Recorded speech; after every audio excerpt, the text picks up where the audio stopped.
హైదరాబాద్ లో కాలుష్యాన్ని తెరమేసేందుకు ఎలక్ట్రిక్ బస్సులను తీసుకొస్తామన్నారు సీఎం రేవంత్ రెడ్డి. హైదరాబాద్ లో 3000 డీజిల్ బస్సులున్నాయని వాటన్నింటినీ ఇతర ఔటర్ రింగ్ రోడ్ అవతలికి పంపిస్తామని తెలిపారు.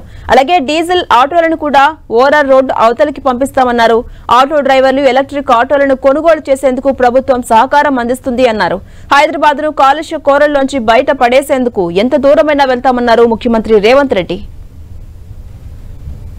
ఈ ఔటర్ రింగ్ రోడ్ ఇన్సైడ్ ఉన్న core urban Hyderabad core urban reason లో ఈ రోజు ఆర్టీసీ బస్సులు 3000 ఉన్నాయి. ఈ 3000 బస్సులు దాదాపుగా 90% డీజిల్ మీద నడుస్తున్నాయి. ఈ 3000 బస్సులు డీజిల్ తో ఇట్లనే నడుస్తే కాలుష్యాన్ని నియంత్రించలేము.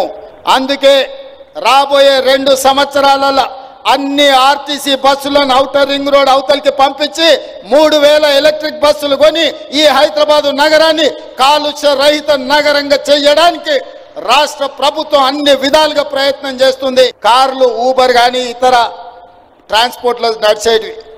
ఆ తర్వాత ఆటోలు పాపం గిట్టుబాటు ధర లేక డీజిల్ బదులు కిరోసిన్ పోసి నడుపుతున్నారు.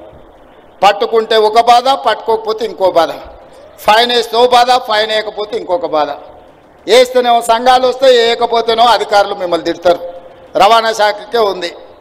పట్టుకోకపోతే ఎలక కోపం, ఇడిచిపెడితే పిల్లి కోపం అన్నట్టు 2 దిక్కుల మీకే ఇబ్బంది ఉంది. అందుకే ఇవాళ నేను మా రవాణా శాఖ మంత్రి గారికి సూచన చేస్తున్నా, ఈ డీజిల్ ఆటోలు అన్నిటిని కూడా ఔటర్ రింగ్ రోడ్ అవతలికి పంపించండి. వాళ్ళందరూ ఎలక్ట్రిక్ ఆటోలు కొనుక్కుంటే వాళ్ళకి ఏ రకంగా మనం ప్రత్యేక పథకాలు ఇవ్వగలమో వాటిని మీ అధికారులతో మాట్లాడి ఒక ప్రణాళిక తీసుకురండి.